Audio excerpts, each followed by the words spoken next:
we're going to talk about the loading days, which is the whole reason to do the HCG diet, right? So you get 2 days to 2 days to totally gorge, and then you've got to cut way back. But those 2 days are heaven, kind of. A lot of people really look forward to them, but they're actually a little harder than you might think. Let me talk about why loading days are important. There's 2 reasons. One is that you want to restock on your essential fat stores, like the little face fat pads and any essential fat stores that you might have used dieting in the past or that aren't consistently up where they should be, because it is the one time you can lose weight and protect those stores, and we want those stores. The second reason is we kind of really for a temporary time want to elevate your blood triglyceride levels, the fatty lipid levels in your blood, which is not something we want to do on a regular basis, but if we can raise those up a little bit, it allows the HCG to kick in a lot faster. It kind of recognizes that there's a lot of energy available in your bloodstream and says, oh, okay, we can switch from a food source to the body source quickly. We don't need to have tons of food. Otherwise, if you don't load well, it's going to take a long time, almost a week, to really get that kicking in, and you're going to be miserable. Loading correctly is absolutely critical. If you don't do well, you're going to be miserable. You're going to have a lot of hunger, a lot of headaches, and you're not going to lose very much weight. So load, load, load. I think the best thing about loading is pick your 5 or 6 favorite fatty foods that you never let yourself eat, and make sure you have those on your 2 loading days.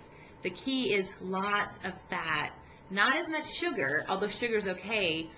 But if you have a ton of sugar and then go and drop to your 500 and drop all the sugar, you're going to have a real swing in blood sugar level, and it's not going to be fun. You'll have more of a headache than you otherwise would. So you want to focus on fatty foods. So it's not a time to load up on lots of carbs, although you can have some carbs in there. It's best to load up on fat.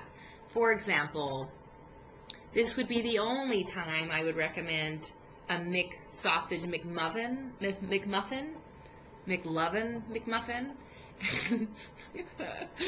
at McDonald's, or lots of shakes. I like to get a bunch of my favorite chocolates and eat them.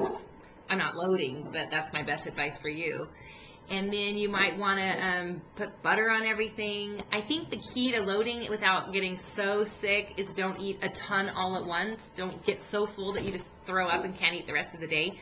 So get up in the morning, get your sausage maple bar McMuffin from McDonald's or whatever. Have a few chocolates a little bit later. Have your your cheese chili fries for lunch.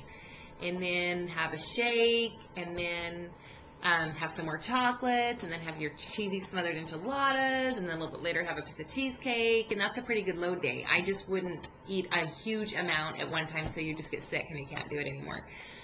Loading days, the first day you just have your injection, your first injection, you don't load. You eat normally, although a couple cookies isn't going to hurt you.